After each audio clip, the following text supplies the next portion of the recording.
don't think I've ever found a pocket watch almost all together.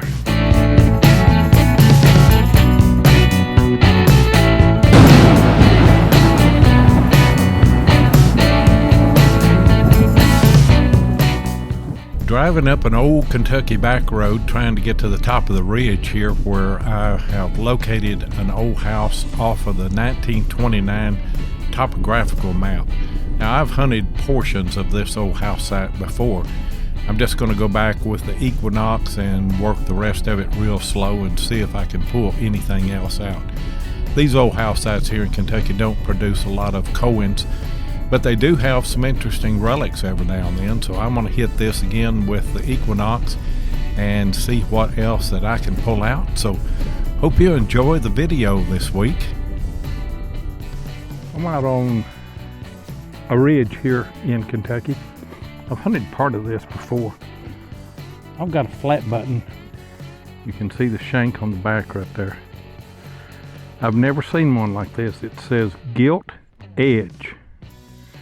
Maybe a history clip in that if I can find any information on it. It's a good find. I found a Jefferson nickel up here so far. I don't think I've ever found a pocket watch almost all together. The back is gone, but all the works inside are still there. And the back of that may be in there. That's a cool find. I may get a name off of that. I rechecked the hole, and yes, the back is there. Somebody just dropped their whole pocket watch right there. Amazing. This one here was a screaming 20 on this little coil. Just getting it every now and then.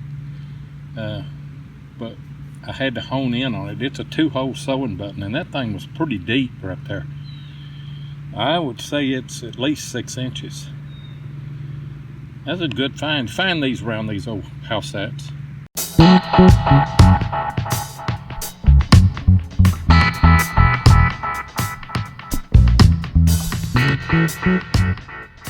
The story of the use of aluminum is relatively new. Because of the complexities of refining aluminum from ore, aluminum was considered rare and more precious than gold or silver throughout most of the 1800s. In the 1st century AD, Roman writer Petronius mentioned an unusual cup that had been presented to the emperor. After learning from the inventor that nobody else knew how to produce this material, which many believe today was probably aluminum, the emperor had the inventor executed so that it did not diminish the price of gold. But the history of aluminum ore is even older than that. During ancient times, aluminum oxide clays were used to tan hides, used as first aid, fabric dyeing, and fireproofing. Historically, the first pure form of aluminum was first successfully extracted from ore in 1825 by Danish chemist Hans Christian. In 1854, Henry St. Clair Deville developed a way of producing the metal on a much larger scale with the use of sodium. In 1855, 12 small ingots of aluminum were displayed at a French exhibition organized at the request of French Emperor Napoleon III. It wasn't long until the French elite were wearing brooches and buttons made of aluminum. And Napoleon III is believed to have been the first to eat from aluminum dinner plates. And it may surprise you to know that science fiction writer Jules Verne described an aluminum space rocket in his novel Journey to the Moon in 1865. This ground is really soft, and so you can stick your shovel in and just turn it. I turned it and this popped up right there. Oh, it's bent quite a bit, isn't it?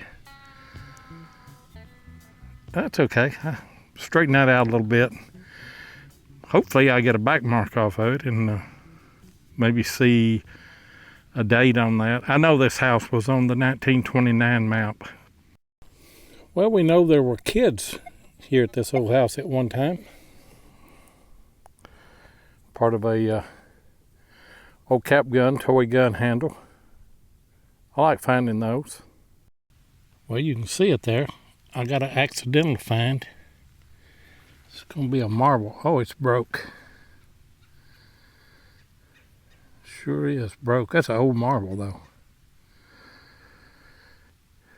Dug a junk signal here. Took a chance on it. Rewarded with a marble. Here's something that all the young people don't know what it is. That's a can opener, beer can opener. Open your cans right there, open your bottles right there. Don't find those too often. Somebody besides me may know what this is right here. I don't. It's got a little ball at the end of it, right there. It looks like it's been broke off of something. Don't really think that that's a cup hanger or anything. That's the first thing that I thought of. I don't know. If anybody knows, well, leave a comment down below. And I've got a part of an iron, probably a spoon handle, maybe a fork. I got a couple of things to show right here that are a little bit different. That is a rivet that is still in the leather of the harness. It'd be brass rivet right there, but all of this is leather here. That's off of part of a old harness that would have went on a mule or horse. So that's a neat find. And then also, I dug this a while ago and I didn't film it. Check that spike out, would you? That's surely been hand forged. I've never seen anything. I don't know what that would even be used for. It's heavy. I didn't put it in my pouch until I got ready to leave here. Anybody ever seen one of those? Well, leave a comment down below. I appreciate it.